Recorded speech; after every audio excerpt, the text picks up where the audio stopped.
오늘 은혜 받으실 하나님의 말씀은 마태복음 6장 33절 말씀입니다. 신약성경 10페이지입니다. 다 같이 합독하시겠습니다. 그런즉 너희는 먼저 그의 나라와 그의 의를 구하라. 그리하면 이 모든 것을 너희에게 더하시리라. 아멘. 자, 할렐루야. 하나님께 영광의 박수 드립니다. 옆에 분들과 인사하겠습니다. 하나님께서 이 자리에 함께 하십니다.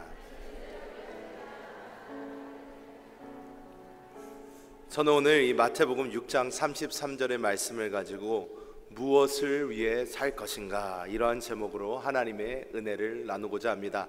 말씀의 제목을 따라해 주시기 바랍니다. 무엇을 위해 살 것인가? 저희 한세교회의 장점이자 이런 특징이 있습니다. 무엇이냐면 우리 교회는 간증을 많이 합니다. 간증을 참 많이 합니다. 다른 교회에서는 보통 이제 특송 같은 것을 합니다. 그런데 우리 교회는 만남에 이렇게 간증을 합니다. 예배 때도 간증을 많이 하고요. 오늘도 특별 간증이 있습니다. 그런데 제가 그래서 얼마 전에 아는 분을 만나서 이렇게 서로 간증을 나누는 시간이 있었는데요. 그분이 저에게 자랑인지 간증인지를 하시는 거예요. 그런데 이렇게 하시면서 저한테 뭐라고 하시냐면, 저희 아들이 있는데 아들이 얼마 전에 방언을 받았대요. 아들이 어리거든요 아직. 근데 방언을 받았다는 거예요. 제가 그 얘기를 딱 듣는데 와 하고 있는데 그분이 한 말씀을 더 하십니다. 이제 자식 농사 하나는 다 지었습니다, 그러는 거예요. 제가 그런데 그 이야기를 딱 듣는데 제 마음속에 여러 가지 느낌이 있었습니다. 맨 먼저 든 느낌이 무엇이냐면 참 부럽다는 느낌이 들었어요. 참 부럽다. 그리고 두 번째는 공감이 참 많이 됐습니다. 어떤 공감이 되었냐면, 야, 자식 농사를 다 졌다. 이 자식은 이제 내가 더 이상 걱정하지 않아도 된다라는 것에 굉장한 공감이 되었습니다. 왜 그랬을까요? 사실 저희 부모님들이 연세가 드시면 드실수록 함께 늘어가는 것이 있습니다. 무엇이냐면 잔소리라는 것입니다. 잔소리. 이게 점점 늘어요. 기술도 아닌데 계속 늘어갑니다. 그래서 자녀만 보면 이게 어쩔 수 없이 이 잔소리라는 것이 자동적으로 나오게 됩니다. 그래서 자녀만 보면, 자녀가 엄마 얼굴만 보면 먼저 그만부터 합니다. 왜? 뭐가 나올지 알고 있어요. 또 잔소리 시작하는구나. 그래서 이 잔소리를 합니다. 그런데 여러분, 이 잔소리를 도대체 사람들이 왜 하는 것일까요? 본인도 어렸을 때 생각해 보세요. 부모님께 잔소리 듣기 좋아했습니까? 좋아하는 사람 있습니까? 아무도 없어요. 근데 본인이 부모가 되니까 어떻습니까? 잔소리 안 합니까? 해요. 할 수밖에 없어요. 그런데 그 잔소리의 끝을 파보면 뭐가 나오냐면요, 우리가 잔소리하는 이유는요, 그 자녀와 영원히 살 수 없기 때문이에요. 영원히 살 수 없기 때문이에요. 우리가 그 자녀와 영원히 살 수만 있다면 잔소리 같은 거 안 합니다. 왜? 내가 책임져 버리면 됩니다. 자녀가 돈이 없다고 그래요? 내가 내주면 돼요. 자녀가 뭐가 부족하대요? 내가 해주면 돼요. 사건을 저질러요? 내가 가서 책임져 주면 됩니다. 그런데 우리가 자녀보다 덜 살 것이 확률이 훨씬 높기 때문에 어떡합니까? 내가 살아있을 동안이라도 잔소리를 해서라도 얘를 고쳐놓고 어떻게든 사람을 만들어놔야지. 내가 사라진 다음에도, 내가 주님 나라에 먼저 간 다음에도 얘가 조금 사람 구실을 하면서 살 수 있겠지 라는 어떠한 희망을 가지고 계속 잔소리를 합니다. 잘 되는지 안 되는지 모르겠습니다. 그런데 요즘 자녀들에게 이렇게 잔소리를 하면서 자녀들과 대화를 해보면요, 우리가 깨닫게 되는 것이 있습니다. 무엇이냐면요, 요즘 아이들의 가장 큰 문제는 꿈과 소망과 어떠한 비전이 점점 사라진다는 거예요. 점점 사라집니다. 사실 유치원 다니는 아이들에게 너 커서 뭐 되고 싶니? 하면 신나게 얘기를 합니다. 나는 커서요 이것도 할 거고요 저것도 할 거고요. 우리 자녀들도요, 맨날 물어보면요, 맨날 바뀌어요. 한 3-4개는 얘기를 해요. 꼭 나는 이것도 하고 이것도 하고 이것도 하고 이것도 할 거라고. 초등학교만 가면 그게 조금 줄어요. 중학교 가잖아요. 그 다음에 너 뭐 하고 싶니? 그러면요, 대답이 다 똑같아요. 몰라요. 아니, 너 뭐 하고 싶은 거 있을 거 아니야. 너 뭐 좋아해? 몰라요. 몰라요. 하고 싶은 거 없어요. 점점 자녀들이 꿈도 희망도 없어져요. 그 자녀들의 삶이 앞으로 어떻게 펼쳐지는지 아십니까? 중학교 어떻게 해서 졸업합니다. 고등학교까지 가요. 고등학교 가서 어떻게 졸업을 해서 성적에 맞춰서 대학교라는 데를 가요. 성적에 맞춰서 대학교라는 데를 가니까 어떻게 해요? 본인이 원하는 과에 갑니까? 못 가요. 그러니까 어떻게 해요? 본인이 원하지도 않은 과에 들어가 가지고요 4년이나 다녀요. 또 졸업을 딱 하고 나서 보니까 앞길이 막막한 거예요. 나 지금부터 어떻게 살아야지? 내가 지금까지 왜 살았지? 무엇을 위해 살았지? 나 이렇게 졸업해도 되는 건가? 나 이렇게 사회에 나가도 되는 건가? 요즘 저희 청년들을 보면요 제가 가슴이 다 답답합니다.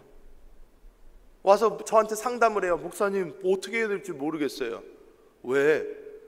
이제 졸업을 하는데요. 이제 뭐해요? 야, 너 뭐 전공했는데? 저 뭐 전공을 했는데요. 그럼 야 그거 뭐 어떻게 하면 되겠지? 아니요, 근데 저는 이걸 사실 좋아하지도 않고요 별로 하고 싶은 마음도 없어요. 그럼 그거 왜 했어? 성적이 그렇게밖에 안 됐어요. 애가 공중에 붕 떠버리는 거예요.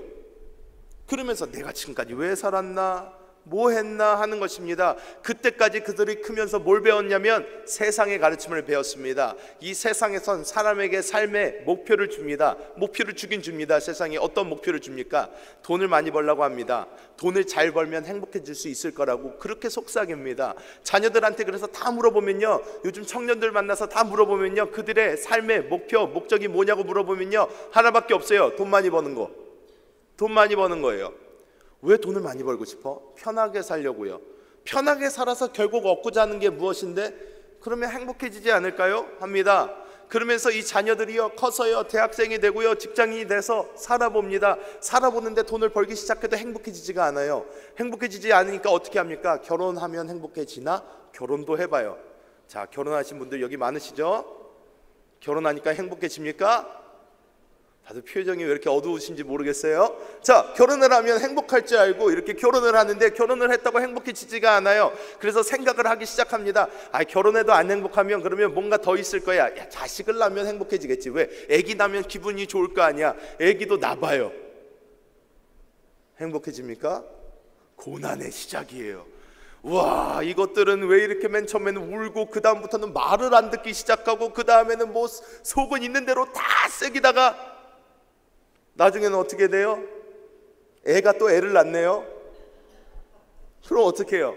그 애도 어떻게 봐야 될 거 아니에요. 인생은 행복은 없고 계속 고난의 연속으로 치닫는 것입니다. 그러면 사람은 생각하게 돼요. 내가 지금까지 왜 살았나? 무엇을 위해 살았나? 나는 도대체 나의 삶의 목적은 무엇이었을까? 생각하게 되는 것입니다. 여러분, 우리의 행복은 유일하게 하나님만이 주실 수 있습니다. 하나님만이 우리의 행복이 되실 수 있습니다. 사실 이것이 정답인데 이 정답을 제가 그래서 가르쳐주기 위해서 요즘에 많은 청년들을 만나서 개개인적으로 양육을 합니다. 그래서 이 한세 복음공과 노란 책 가지고 다니면서 자 1페이지부터 보자 그러면서 같이 읽으면서 설명을 해줍니다. 우리의 행복은 하나님께로부터밖에 올 수 없다라고 가르치고 하는데요, 청년들을 만나다 보니까 청년들의 특징이 있습니다. 무엇이냐면 질문을 많이 합니다. 목사님 이거는 왜 그래요? 성경에 이거는 왜 그래요? 뭐는 왜 그래요? 질문을 참 많이 합니다. 그런데 이 질문을 많이 하는 것은 사실 좋습니다. 이 친구들이 얘기합니다. 목사님 어려서부터 교회를 다녔지만 궁금한 게 있어도 그 어느 누구 하나 제대로 속 시원하게 답을 해주지를 않아요. 그래서 제가 말합니다. 나한테 물어봐. 나도 다는 모르지만 하여튼 알아서라도 내가 알려줄게 하면서 같이 공부를 합니다.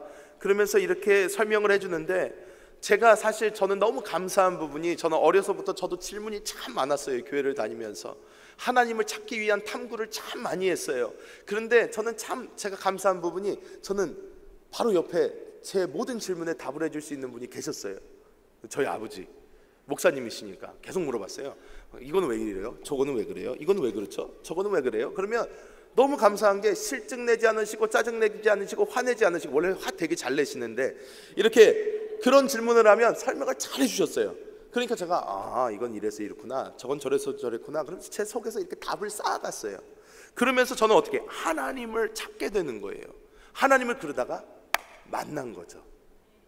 하나님을 만났어요. 많은 분들이 질문을 하세요. 목사님, 애들이 너무 질문이 많아요. 쓸데없는 거 물어봐요. 그냥 믿으면 되는데 왜 그냥 못 믿는지 모르겠어요. 그냥 써 있는 거 믿으면 될 거 아니에요. 잘 안 믿어지니까 그래요. 그러니까 어떻게 해요? 파보라고 하세요. 질문하라고 하세요. 계속 질문해 보라고 하세요. 왜? 우리가 믿는 것은 진리이기 때문입니다. 여러분, 진리는 판다고요 흐려지지 않아요. 진리는 판다고 없어지지 않아요. 진리는 파면 팔수록 명확해지고요, 진리는 파면 팔수록 빛이 나요. 그렇기 때문에 우리는 진리에 대해서 일단 알기까지는 계속 질문하면서 계속 나아가야 됩니다. 하지만 진리를 안 다음에가 이제 더 중요하긴 한데, 여러분, 이 계속 질문하고 질문했던 그런 사람이 있어요. 이 사람을 제가 공부하다가 지난주에 처음으로 이제 알게 됐습니다. 이분이 누구냐면 리스트로벨이라는 분이에요. 한번 사진 좀 보여주시겠어요? 진짜로 있는 분이라는 걸 보여드리기 위해서. 리스트로벨, 그래도 꽤 괜찮게 생기셨죠? 자, 리스트로벨이라는 이분은요, 어떤 분이냐면요, 미저리대에서, 미국 미저리대에서 신문 방송학과를 졸업을 하셨어요. 그 후에 우리 잘 아는 예일 법대를 나오셨어요. 그래서 법학 박사도 땄어요. 그 후에 미국 시카고에서 시카고 트리뷴이라는, 그 당시에는 텔레비보다는 이 신문사가 더 이렇게 쳐줄 때인데, 그 굉장히 유명한 신문사에 들어가서요, 그 신문사에서 법률 편집장까지 됐어요. 굉장히 높이 올라간 것입니다. 근데 이분이 극심한 무신론자였어요.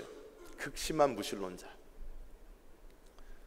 삶의 의미를 찾아서 아무리 질문을 해도 답이 나오질 않는 거예요.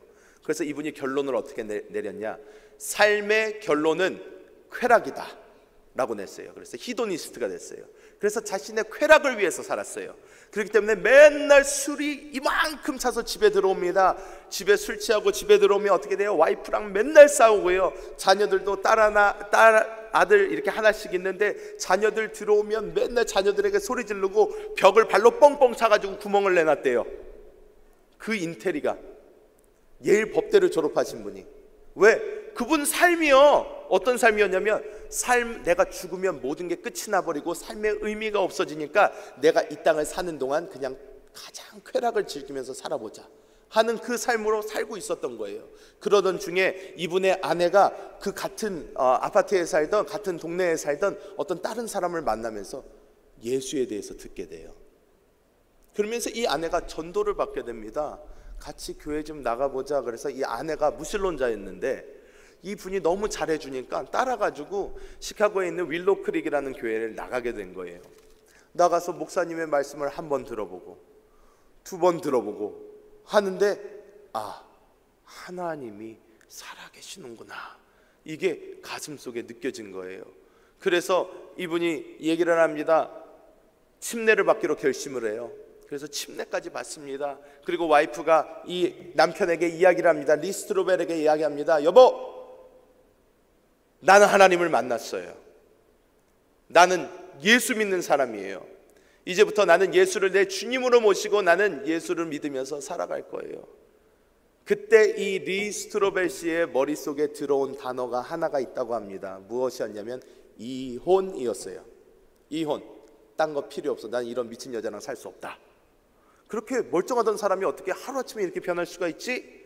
그랬는데 이 사람이요, 이 아내가 그래도 어려서부터 자기를 믿어주고 자기를 사랑해주고 예수를 믿은 후에도 자기를 계속 사랑해주는 그 모습을 보면서요, 생각을 바꿨어요. 어떻게 바꿨나? 이 아내에게 예수를 믿는 게 얼마나 터무니없는 일인지 내가 증명해주자. 왜? 똑똑한 사람이니까 증명해주자. 그래서 물어봤어요. 예수 잘 믿는 사람한테, 예수 믿는 이 기독교를 무너뜨리려면 뭐를 증명하면 됩니까? 그랬더니 부활이 가짜라는 걸 한번 증명해 보세요 그랬대요. 그래서 부활, 그거 말도 안 되는 거지. 자, 내가 증명해 보겠어. 그래서 이분이요, 그 이후로요 2년 동안 학자들을 만나러 다니고요, 무신론자들을 만나러 다니고요, 의사들을 만나러 다니고요 하면서 여러 정보를 다 수집을 한 거예요. 예수의 부활이 왜 가짜일 수밖에 없는가, 이걸 증명하기 위해서 만나고 다녔어요. 한 사람 미국에서 가장 유명한 심리학자, 미국에서 권위 있는 과학자들 다 만나가지고 부활에 대한 질문을 하나하나씩 합니다. 예수님이 십자가에서 죽지 않은 것은 아니었나? 진짜로 죽었나? 무덤이 진짜로 비어 있었나? 예수님의 죽음을 본 사람들의 그 증언이 믿을 수 있는 것인가? 성경이 믿을 수 있는 것인가? 여러 가지 질문을 하고 또 했더니 2년 뒤에 내린 결론이 있어요. 뭐냐면, 내가 무신론을 계속 이 상태를 유지하는 그 믿음이 예수를 믿어야 하는 믿음보다 더 커야 된다는 거예요. 증거를 보니까요, 예수님 부활한 거예요. 이거는 역사적인 사실인 거예요. 어떻게 말할 수가 없는 거예요. 그러니까 이 사람이요, 그 모든 증거를 앞에 다 쌓아놓은 다음에요, 그 사람이 그랬대요. 아, 예수는 믿을 수밖에 없다. 그런 후에 이분이요, 결심을 하고요, 와이프한테 얘기를 합니다. 여보, 나 예수 믿을래요. 내가 지금까지 2년 동안 당신 모르게 이걸 준비를 했어요. 왜? 난 당신 예수 안 믿게 하려고. 그런데 이 증거를 다 가지고 왔더니 예수님 정말 부활했어요. 정말 부활했으면 하나님의 아들이에요. 이건 내가 어떻게 할 수 없어요. 나도 예수 믿을래. 어떻게 하면 돼요? 그랬더니 아내가, 영접하는 자, 그 이름을 믿는 자들에게는 하나님의 자녀가 되는 권세를 주셨으니, 이 말씀을 딱 요한복음 말씀을 보여주는 거예요. 영접하세요. 그 자리에서 기도한 거예요. 하나님, 이 시간 주님을 내 구주로 영접합니다. 2년 뒤에 시카고 트리뷴을 그만뒀어요. 신학을 했어요. 그래서 윌로우 크릭 교회에서도 시무를 하고, 우리가 잘 아는 캘리포니아에 있는 리거렌 목사님 세를백 교회에도 시무를 한 후에 지금은 신학교 교수가 돼 있어요, 이분이. 그러면서 지금도 돌아다니면서 여러 강연을 하고 다닙니다. 왜 하나님이 정말 살아계신 분인가를 말하고 다니는 거예요. 여러분, 이 말씀을 제가 왜 드리냐면, 먼저 우리가 해야 되는 것은 하나님을 만나야 되는 거예요. 그런데 하나님을 만난 이후에는 더 그것을 파는 것이 아니에요. 왜? 그런 것을 더 파봤자 하나님이 정말 살아계시다는 것밖에 답이 안 나와요. 그 답이 변하지 않아요. 그것을 계속 질문할 필요가 없어요. 하나님 살아계신 걸 알았다면 그 다음에는 하나님이 원하시는 삶을 살아야 되는 거예요. 그러면 하나님이 원하시는, 하나님의 목적 있는 그 삶은 도대체 어떠한 삶일까요? 이 세상에 사실 모든 것이 변해요. 이 3차원적인 세상은요, 시작이 있으면 끝이 있습니다. 모든 물건의 시작이 있으면 끝이 납니다. 하지만 하나님의 말씀은 이렇게 말씀을 하세요. 풀은 마르고 꽃은 시드나 오직 야훼의 말씀은 영원하다라고 말씀하고 있습니다. 즉 영원하신 하나님의 말씀만 영원하다면 이 영원한 말씀에서 우리의 답을 찾아야 되는데, 요한복음 1장에 뭐라고 말씀합니까? 태초에 말씀이 계시니라, 이 말씀이 하나님과 함께 하셨으니 이 말씀이 곧 하나님이시라. 이 말씀이 육신을 입어 이 땅에 오셨는데, 그 말씀이 육신을 입은 분이 누구다? 주 예수라는 거예요. 근데 이 예수님이 오늘 우리가 함께 봉독한 이 마태복음 6장 33절 말씀에 우리의 삶의 목적과 목표에 대해서 정확하게 말씀해 주고 계신 것입니다. 다시 한번 말씀을 띄워주시겠어요? 다 외우시겠죠? 이거는. 자, 6장 33절 말씀 다 같이 봉독합니다. 시작. 그런즉 너희는 먼저 그의 나라와 그의 의를 구하라. 그리하면 이 모든 것을 너희에게 더하시리라. 아멘. 우리가 삶을 살아가는 목적을 주십니다. 자, 그러면 이 말씀을 가지고 우리가 한번 함께 알아보도록 하겠습니다. 자, 먼저 그의 나라와 의를 구하라 라는 이 말씀에서 원어로 먼저 보면 구하라 라는 단어가 먼저 나옵니다. 근데 이 구하라라는 단어는 영어로는 seek이라는 단어를 썼어요. S-E-E-K, 즉 찾다라는 말이에요. 그런데 이 원어를 보면요, 제테오라는 헬라어를 썼습니다. 이 제테오라는 말은 어떤 말이냐면요, 그냥 구하거나 바라보거나 이 정도의 뜻이 아니라요, 어떠한 목적을 두고 그것을 위해 열망하고 열정적으로 그것을 위해 나아가는 어떠한 모습을 설명하고 있습니다. 사실 여러분 지금 여러분의 꿈이 무엇입니까? 비전이 무엇입니까? 이렇게 물어볼 때요, 여러분이 가장 먼저 생각하셔야 되는 것이 내가 지금 나의 삶에서 가장 열정적으로 하고 있는 것이 무엇인가 생각해 봐야 됩니다. 내가 지금 나의 삶에서 가장 열정적으로 하고 있는 것이 무엇인가? 자녀를 키우는 것입니까? 그러면 자녀 키우는 것이 여러분의 삶의 지금의 목적입니다. 돈을 버는 것입니까? 그러면 돈 버는 것이 여러분의 삶의 목적인 것입니다. 뭐 직장을 위해서입니까? 직장이 여러분의 삶의 목적인 것이에요. 하나님께서는 오늘 말씀하십니다. 너희는 먼저 그의 나라와 의를 구하라 하셨는데, 이 구하라는 말은 어떠한 목적을 두고 그것을 위해서 열정적으로 열망을 가지고 나아가라는 것입니다. 그냥 대강 하라고 하지 않습니다. 많은 사람이 그럽니다. 뭐 그렇게 열심히 살아요? 열심히 살라고 말씀하고 있습니다. 열정을 갖고 열망을 가지고 나아가야 된다고 말씀하고 있습니다. 자, 그래서 우리는 이 하나님의 하나님의 목적을 위해서는 우리는 어떤 모습을 가져야 된다? 그 목적을 위해서는 우리는 이러한 열정과 열망을 가진 모습으로 나아가야 한다는 것입니다. 자, 그런데 그 다음으로 나오는 말이 무엇이냐면 먼저라고 나옵니다. 먼저라는 단어가 나오는데, 이 먼저는 프로톤이라는 단어를 썼어요. 헬라어로 프로톤. 그런데 이 프로톤이라는 단어는 비교하는 단어예요. 비교. 어떤 비교냐면요, 무엇들보다 먼저예요. 무엇들보다 먼저, 즉 어떤 것을 이야기하냐면 우선순위를 말하고 있습니다. 우선순위. 모든 것의 제 첫 번째 우선순위가 이게 돼야 된다는 거예요. 하나님의 목적이 돼야 된다는 거예요. 우리의 삶의 우선순위, 제 첫 번째 우선순위가 이 하나님의 목적이 돼야 된다는 것입니다. 제가 어려서 기억이 이것은 확실하게 나는 게 있는데요. 무엇이냐면, 제가 어렸을 때 한 7, 8살 때 거예요. 7, 8살 때 저희 아버지께서 저를 이렇게 부르셔요. 갑자기 이리 와봐라. 네, 그러고 갔어요. 네, 그러고 갔더니 아버지가 갑자기 앉아봐라 그러시더니 저에게 아주 굉장한 말씀을 하셨어요. 무슨 말씀을 하셨냐면, 너 우선순위가 뭔지 아니? 그러시는 거예요. 7살짜리가 뭘 알겠습니까? 모르죠. 제가 태어나서 들어본 단어 중에 제일 어려운 단어였어요. 우선 뭐요? 그때 우선순위요? 그랬더니 몰라요 그랬어요. 그랬더니 아버지가 그래요. 우선순위 되게 중요한 거야 그러시는 거예요. 왜 뭔데요 그게? 그랬더니 저희 아버지가 이렇게 말씀하셨어요. 너가 살면서 여러 가지 일을 늘 한꺼번에 하는 일이 생길 거래요. 여러 가지 일을 한꺼번에 할 일이 생길 건데, 그 중에서 너가 순서를 잘 정해줘야 된다는 거예요. 뭐를 제일 먼저 하고, 두 번째로 뭘 하고, 세 번째로 뭘 하고, 네 번째로 뭘 하고, 이것을 잘 정해줘야지, 그래야지 너가 이 삶을 살아가면서 성공하면서 잘 살 수가 있다, 이렇게 말씀을 해주시는 거예요. 그래서 우선순위에 대해서 막 강의를 들었어요. 그래서 제 7살 때 그게 너무 어려운 말이었고 이게 되게 심각하게 말씀을 하셨기 때문에 이게 제 뇌 속에 박혔어요. 우선순위 되게 중요한 것이구나. 가장 먼저 무엇을 해야 되고, 두 번째로 무엇을 해야 되고, 이것을 잘 아는 것이 중요하구나. 그런데 우리의 삶에서도 하나님의 이 목표가 우리 삶의 최우선순위가 돼야 한다는 것입니다. 1위가 돼야 된다는 것이에요. 우리 자녀들에게 우리 물어보잖아요. 초등학생 때까지는 우선순위를 잘 이해를 못해요. 그래서 너희 우선순위가 뭐냐고 잘 몰라요. 중학생 넘어서부터 물어보잖아요. 너희 우선순위가 뭐냐 그러면요, 중고등학생들은 친구라고 많이 얘기를 해요. 친구. 나한테는 친구가 제일 좋아요. 여러분도 그러셨잖아요. 부모님보다 친구가 더 좋아요.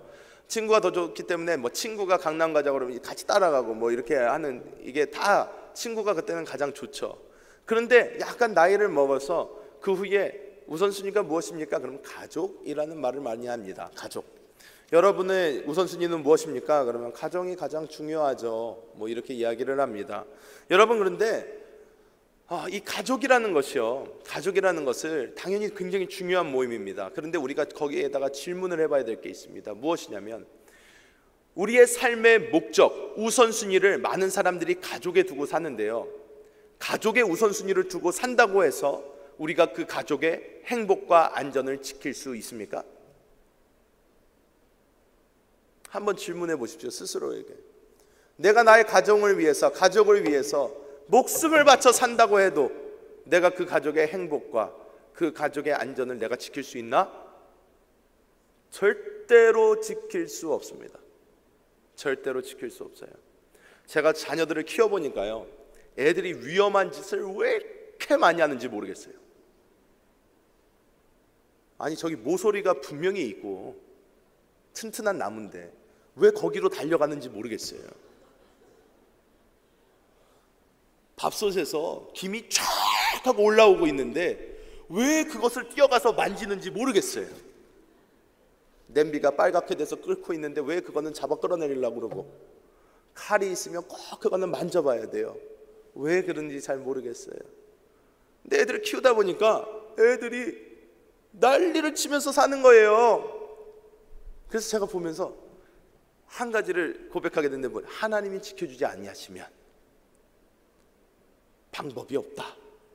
근데 여러분 어떠세요? 요즘 부모들은요, 자식들 밖에 잘 안 내보내요. 왜요? 너무 위험하니까. 유괴범이 납치해 가면 어떡하나, 아니면 나쁜 애들한테 맞고 오면 어떡하나, 놀이터 가서 어디 다쳐오면 어떡하나, 부러지면 어떡하나, 걱정이 돼서 잘 내보내지도 않아요. 그런데 제가 제 어렸을 때를 생각해 봤어요. 어렸을 때를 생각해 보는데, 여러분 어렸을 때 어땠어요? 부모님은요 뭐라 그래요? 나가 놀아. 그러면요 애들은 나가가지고요 해가 질 때까지 밖에 나가서 놀다 와요. 근데 놀면서 안전한 짓만 합니까? 안 그래요. 제가 어렸을 때를 생각해봐도요, 위험한 행동을 너무 많이 했어요.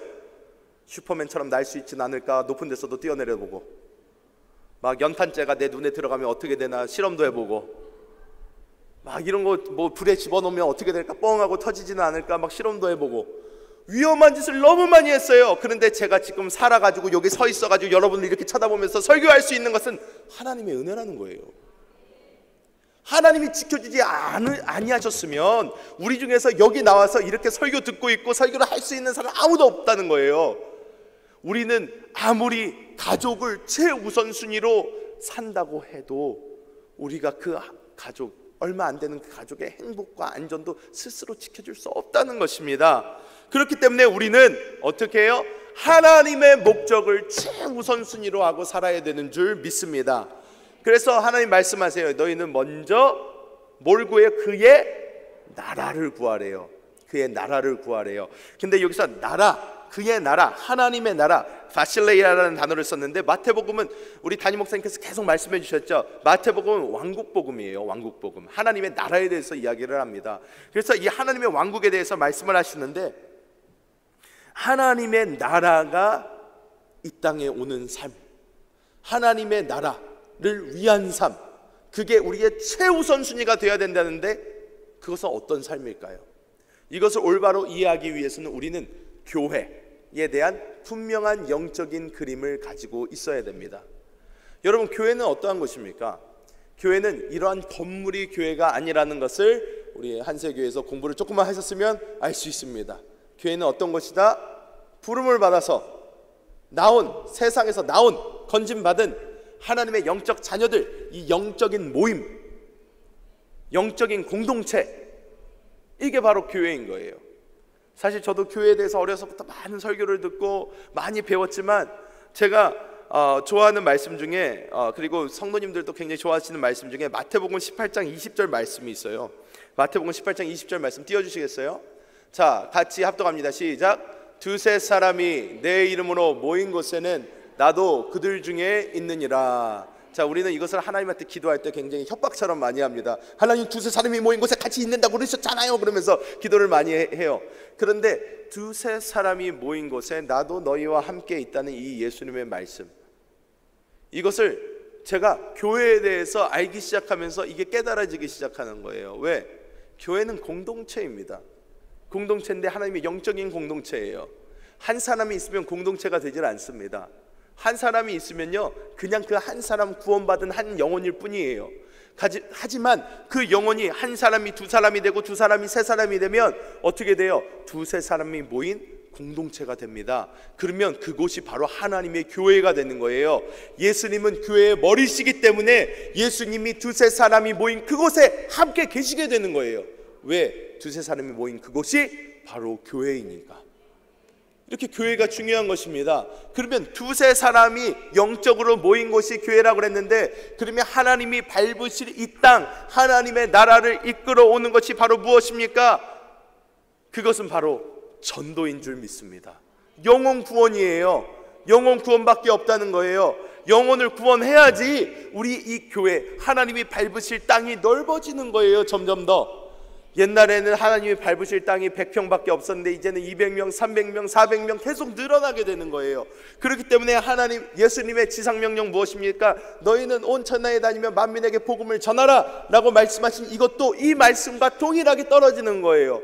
먼저 그의 나라를 구해라 라는 것이 바로 하나님의 나라를 위해서 영적인 열매를 맺으라고 하는 것입니다. 이것이 우리의 삶의 최우선 순위가 되어야 한다는 것입니다. 여러분, 이것이 여러분의 최우선 순위가 되고 있습니까? 질문해 봐야 됩니다. 여러분이 있는 그 자리마다 여러분이 그곳을 전도의 자리로 쓰십니까? 전도의 자리가 되기를 원하십니까? 여러분이 그런 삶을 살아야 될 줄 믿습니다. 나의 삶의 최우선 순위는 무엇이다? 전도이다. 전도이다. 이것은 그냥 지겹다, 또 전도 얘기야 할 게 아니에요. 왜? 예수님이 직접 하신 말씀이에요. 우리 삶의 최우선 순위가 있는데 열정적으로 해야 되는 게 있는데 그것 첫 번째가 바로 전도라는 것이에요. 영혼 구원이라는 것이에요. 사실 제가 솔직히 간증하고 싶은 것이 있는데 무엇이냐면, 저는 사실 다른 사람들이 저희 집에 오는 것을 별로 좋아하지 않습니다. 정말 좋아하지 않습니다. 저희 아버지부터 이렇게 물려받은 건가 봐요. 저희 아버지도 다른 사람 저희 집에 오는 것 굉장히 싫어하십니다. 그래서 저희 미국 성도님들 중에 저희 집에 와보신 분이 없어요. 못 오게 하셔요. 그렇기 때문에 진짜로 저도 그런데 되게 불편해요. 제가 있는 곳인데, 제가 편하게 쉬는 곳인데 이렇게 다른 사람이 오는 것 자체가 굉장히 불편합니다. 그런데 저희 아내는 이렇게 초대하는 걸 되게 좋아해요. 사람을 오라는 걸 되게 좋아합니다. 그래서 제가 저는 좀 불편한데, 저는 처음에 그래서 좀 안 했으면 좋겠다라는 생각이 있었는데요. 그런데 제가 이 전도 강의를 한세교에서 또 많이 들었잖아요. 많이 들었는데 뭐라고 그래요? 예수 안 믿는 사람을 만날 수 있는 기회가 있어야 된다는데 그 기회가 어떻게 얻어지냔 말이에요. 왜? 저 아는 사람 다 예수 믿어요. 만날 기회가 없어요. 근데 저희 집에도 아무도 초대를 안 하고, 동네 사람들도 초대 안 하고, 같이 만나지도 않고 얘기도 안 하면 어떻게 만날 거예요? 만날 수 있는 방법이 없단 말이에요. 그리고 담임 목사님 간증을 들은 다음부터 제가 꼭 하는 게 있습니다. 엘리베이터를 타면 저도 사실 숫자 보기 바쁩니다. 이렇게 숫자 1층 빨리 올라가라, 2층 3층 이렇게 계속 보고 있는데 담임 목사님 이렇게 인사해라 그래가지고 아멘. 그런 다음에 그때부터 쉽지는 않지만 제가 인사를 먼저 합니다. 안녕하세요. 인사를 합니다. 아직도 큰 소리는 잘 못합니다. 이렇게 조그맣게 합니다. 안녕하세요. 이렇게 인사를 합니다. 그러면 또 저기 사람들이 또 안녕하세요 인사를 하더라고요. 그렇게 인사를 하면서 서로 이제 얼굴도 알게 되고 하는 거예요. 계속 인사를 하다 보면 친해지는 거예요.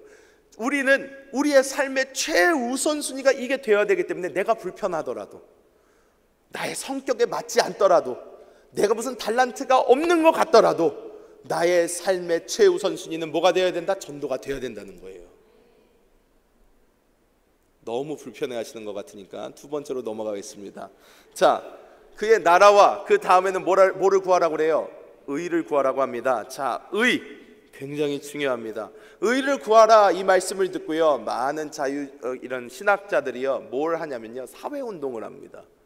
이 사회의 정의를 우리가 가지고 오겠다 그러면서 막 밖에 나가서 사회운동합니다. 교회가 앞장서야 된다 그러면서 막 사회운동을 합니다. 먼저 그의 나라와 의를 구하라고 하지 않았냐 그러면서 막 합니다. 근데 여러분, 이 의라는 단어를요 원어로 잘 살펴보면요, 우리가 생각하는 것과 완전히 다른 의미가 있습니다. 무엇이냐면 디카이오시네라는 단어인데요, 이 단어는요 그냥 의를 얘기하지 않고요, 단어의 뜻은 예수님의 생명으로 성화가 되어서 나타나는 삶의 의를 의미합니다. 예수님의 생명으로 성화가 되어 가지고요, 나의 삶을 통해서 나타나는 의가 여기 나오는 의예요. 즉 우리가 첫 번째 최우선순위 뭐였어요? 전도. 두 번째 뭐라는 거예요? 성화라는 거예요. 성화. 두 번째가 성화예요. 예수님의 장성한 분량까지 닮아가는 것. 이게 두 번째 우리가 최우선순위를 말하는 것입니다. 여러분, 이 땅에는 사실 의의가 없어요. 의의 기준이 날마다 바뀌어요. 왜? 세상이니까. 영원한 의, 변하지 않는 의는 바로 우리 주 예수인 줄 믿습니다. 그렇기 때문에 우리는 우리 안에 살아계신 그리스도 예수가 우리의 삶을 통하여 밖으로 드러나고, 우리 안에 계신 그리스도 예수가 온전히 드러나서 나의 모습이 그리스도 예수의 장성한 분량에 이르러 이 땅에서 하나님의 의를 보여주는 그러한 삶, 그런 삶을 살아내는 것이 이 말씀에 말씀하고 있는 의라는 것인 줄 믿습니다. 여러분, 그러면 우리는 많은 경우 이 영의 구원에 대해서만 많이 이야기를 합니다. 전도할 때도 그러죠. 예수 믿고 천국 가세요. 예수 믿고 구원 받으세요. 그런데 영의 구원을 가장 먼저 이야기를 합니다. 왜? 영의 구원이 가장 중요합니다. 영의 구원을 받아야지 그리고 나서야 우리가 뭐 다른 것을 할 수가 있죠. 근데 우리에게는 영의 구원만 있는 것이 아니라 또 무슨 구원이 있어요? 육의 구원도 있어요. 언제? 그리스도 예수께서 다시 오실 때 우리가 부활의 몸을 입을 거예요. 새로운 몸을 입을 거예요. 육의 부활입니다. 그 후에 육의 구원입니다. 그 후에 어떤 거예요? 혼의 구원이 필요해요. 그 전에. 근데 이 혼의 구원이 왜 중요하냐면요, 이 혼의 구원은요, 우리가 이 땅에 살아있을 때밖에 못해요. 죽으면 땡! 끝이에요. 우리가 살아있는 이 시간이 왜 우리에게 소중하고 귀중하고 이 시간이 왜 이렇게 소중한가 하면 이 시간 안에 밖에 우리가 이 혼적인 구원을 이루지를 못한다는 거예요. 많은 사람들이 그래요. 아유, 예수 믿었으면 됐죠. 죽어서 천국 가면 됐죠. 아니에요. 사실 하나님이 우리에게 원하는 것은요, 그리스도 예수의 장성한 분량까지 자라는 거예요. 자라는 건데 그 자라는 것을 언제 할 수 있다? 이 땅에서밖에 못한다는 거예요. 그렇기 때문에 지금 1분 1초가 굉장히 중요하다는 것입니다. 그렇기 때문에 우리가 이 혼적인 구원을 온전히 이루어야 되는데, 여러분, 이 혼적인 구원은 어떻게 이룰 수가 있습니까? 교회 생활에서 이룰 수가 있습니다. 교회 생활밖에 없어요. 하나님께서 이 교회를요, 사도 바울이 그래서 거창하게 막 얘기를 해요. 만세전부터 막 감추었던 하나님의 비밀이 있는데 그 비밀이 교회다 막 그러면서 사도 바울이 막 흥분을 해가지고 얘기를 합니다. 왜 그렇게 얘기를 해요? 사람들이요 다 타락했어요. 다 죄짓고 살아가지고요, 선한 게 하나도 나오지를 않아요. 예수 믿고 선하게 살고 싶고, 예수 믿고 예수의 형상대로 변화되고 싶고, 나도 변화받고 싶고 하고 싶은데 몸이 그렇게 사라지지가 않아요. 왜? 죄에 물들어 있고 내 몸속에 있는 죄가 너무 세가지고요, 우리를 날마다 죄의 길, 악의 길로 끌고 갑니다. 그렇다면 우리가 어떻게 변화받을 수 있습니까? 바로 이 교회를 통해서라는 거예요. 이 교회 통해서 우리가 이 교회 안에서 어떤 일이 일어나냐면, 하나님께서 우리를 처음 만드셨을 때의 그 모습, 예수 그리스도의 장성한 분량까지 이 교회를 통하여 하나님이 자라게 하신다는 거예요. 어떻게 자라게 하시나? 자, 따라해 보겠습니다. 다른 사람들을 통하여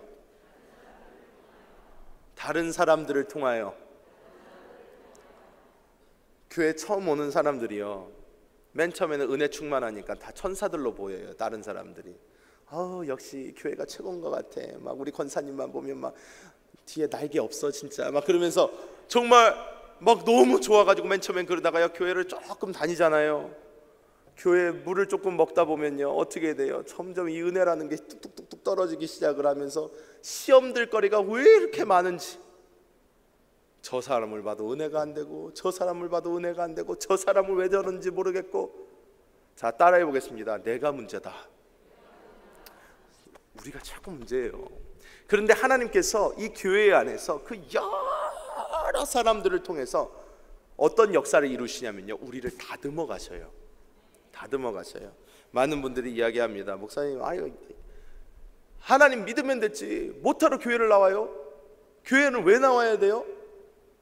뭐 헌금하러 나옵니까? 봉사하러 나옵니까? 교회는 왜 나와야 되는 거예요? 질문을 합니다. 그럼 제가 얘기합니다. 교회는 다른 사람을 위해서 나오는 게 아니라, 교회는 당신이 그리스도 예수의 형상으로 성장할 수 있는 유일한 곳이 교회이기 때문에 나와야 되는 것이라고. 유일한 곳이에요. 여러분, 봉사를 하면요 어때요? 좋아요? 좋죠. 그런데 어때요? 시험도 들어요. 반드시 시험이 와요. 왜? 사람끼리 있으면요 반드시 부딪혀요. 다른 사람이 100% 마음에 들 수가 없어요. 여러분, 100% 마음에 들어가지고 한 게 뭐예요? 결혼하셨잖아요. 왜? 마음에 드니까 결혼을 했지, 마음에 안 드는데 결혼을 왜 하셨겠어요? 그렇게 마음에 들어서 결혼까지 했는데, 결혼한 다음에 보니까 어때요? 저 사람 왜 저래? 결혼하기 전에는 안 그랬던 것 같은데, 어이구, 결혼하기 전에도 저렇게 화를 냈었나? 막 그러면서 점점 왜 그래요? 콩깍지가 벗겨져서 그런 것도 있지만 우리가 교회 안에서도요, 어떻게 해요? 사람들하고 계속 만나고요, 또 봉사를 하면서 더 가깝게 지내다 보면요, 부딪히고 부딪힐 수밖에 없는 거예요. 그런데 부딪힌다는 그 의미 자체가요, 자, 따라해 봅니다. 내가 아직 덜 다듬어졌다. 내가 아직 덜 다듬어져 가지고 부딪히는 거예요. 완전 동글동글 예수님의 형상대로 동글동글해지잖아요. 그 어떤 모난 게 와도요, 미끄러져 가요. 이런 사람이 와서 이렇게 찔러도 쑥, 저렇게 찔러도 쑥, 어떻게 해도 시험 들지 않아요. 언제? 예수님의 장성한 분량에 다다르면. 우리는 그때까지 부딪히고 깎이면서 주님 저를 깎아주세요, 저를 고쳐주세요 하면서 우리가 교회 안에서 어떻게 해요? 그리스도 예수의 장성한 분량에 이르러 의를 이루는 삶을 살아야 될 줄 믿습니다. 자, 그런데 여러분 이제 좋아하시는 부분이 나옵니다. 너희는 먼저 그의 나라와 의를 구하라. 이 다음 말씀 때문에 좋아하는 거잖아요. 그리하면 이 모든 것들을 너희에게 더하시리라. 이때 아멘이 완전 세게 나오죠. 예, 뭐 앞에 그의 나라와 의까지는 잘 모르겠는데 하여튼 더 안 되니까 좋잖아요. 자, 보겠습니다. 이 모든 것 했을 때 이 모든이라는 단어는요, 파스라는 단어예요. 파스라는 단어를 썼는데요, 뭐 붙이는 파스가 아니라 헬라어로 이 파스는 어떤 말이냐면요, 앞에 설명한 모든 것이라는 뜻이 있어요. 앞에 설명한 모든 것. 자, 마태복음 6장 31절 띄워주세요. 마태복음 6장 31절 읽어봅니다. 시작. 그러므로 염려하여 이르기를 무엇을 먹을까, 무엇을 마실까, 무엇을 입을까 하지 말라. 자, 앞에 말한 모든 건데요, 우리가 마태복음 6장 33절을 읽었잖아요. 이 전의 말씀이 이 말씀이에요. 이 말씀이요, 먹을 거, 입을 거, 마실 거 어떻게 해준다고요? 더해 준대요. 책임져 준대요. 우리는 어떻게 살아요? 우리는 왜 우리 자녀를 그렇게 들볶아요? 왜요? 잘 못 먹을까 봐, 잘 못 입고 다닐까 봐, 잘 못 살까 봐 그렇게 볶아요. 그런데 하나님 분명히 말씀해 주세요. 예수께서 말씀하세요. 뭐예요? 너희는 먼저 그의 나라, 즉 전도하는 삶 살고, 그리고 너는 혼의 구원을 위해서 예수 그리스도의 장성한 분량에 이르기까지 위해서 교회 생활 잘 하면 먹을 거, 입을 거, 마실 거 어떻게 해요? 책임져 준다는 거예요. 책임져 준다는 거예요. 많은 사람들이 생각해요. 주의 나라와 의를 위해서 살면 지질이 가난해지고 궁상 떨면서 그렇게 살아야 되는 거 아닌가? 여러분, 절대 아닙니다. 절대 아닙니다. 왜냐하면 그 다음 말씀에 더 심하게 약속을 해주고 계셔요. 뭐라고 해요? 더하시리라 라는 말씀이 나와요. 더하시리라는 말씀은 헬라어로 보면 프로스티뎀이라는 말인데요, 프로스티뎀이라는 이 말은요, 어떤 말이냐면요, 벌써 있는 것에 위에 쌓이게 해준다는 말이에요. 벌써 있는 것에 그 위에 쌓아지도록. 뭐 우리가 있는 걸 싹 다 없애버리고 그때부터 이렇게 조금씩 준다 아니에요. 어떻게?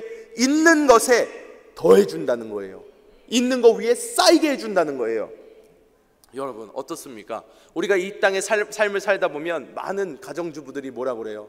아유, 내가 이것도 아껴보고요, 저것도 아껴보고요, 저것도 아껴보고 다 아껴보는데 왜 이렇게 맨날 마이너스가 나는지 모르겠어요. 아유, 왜 이렇게 돈을 모으려고 그러는데 조금 모아볼까 그러면 뭔 사고가 나가지고 쑥 나가고, 조금 모아볼까 그러면 어떻게 돼가지고 쑥 나가고, 아니 자꾸 모아지지는 않고 자꾸 나가기만 하고, 왜 내 삶은 이렇게 계속 나가기만 하는지 모르겠어요. 이런 분들이 생각보다 많아요.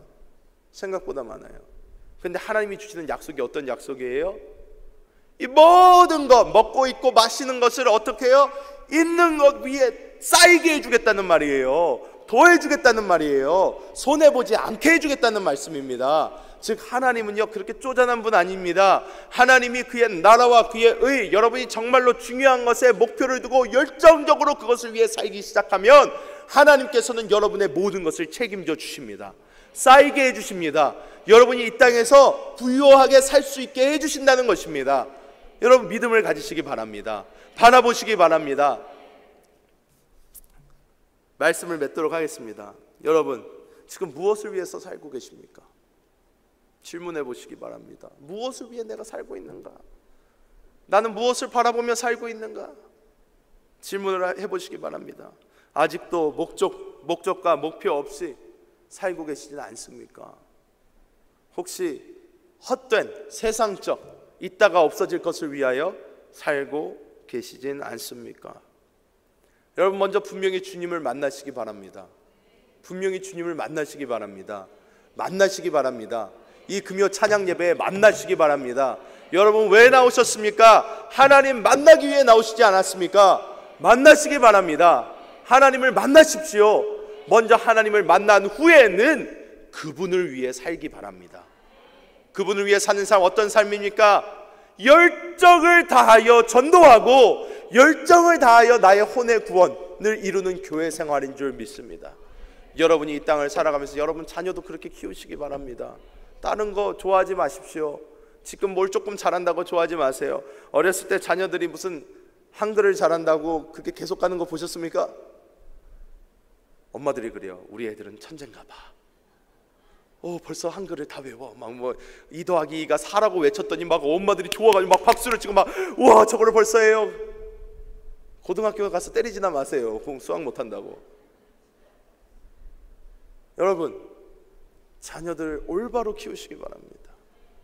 분명한 목표를 주세요. 목적을 주세요. 너의 삶의 최우선 순위는 열정적으로 하나님의 나라를 키우는 것이다. 전도하는 삶이다.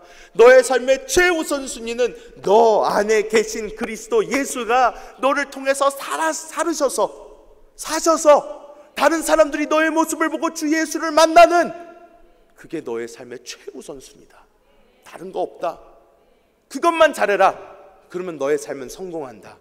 말씀해 주시기 바랍니다. 또 그렇게 사시기 바랍니다. 그럴 때 하나님의 놀라운 은혜를 누리게 될 줄 믿습니다. 기도하겠습니다. 하나님 감사합니다.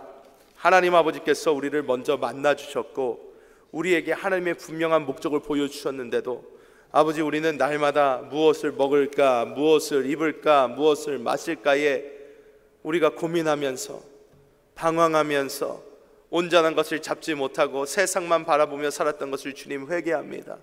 하나님, 이 시간 저희를 그리스도 예수의 보혈로 정결하게 하여 주시고 이 저녁 하나님 앞에서 다짐하게 하여 주시옵소서. 우리 마음을 새롭게 하게 하여 주시옵소서. 주여, 우리가 열정적으로 살기 원합니다.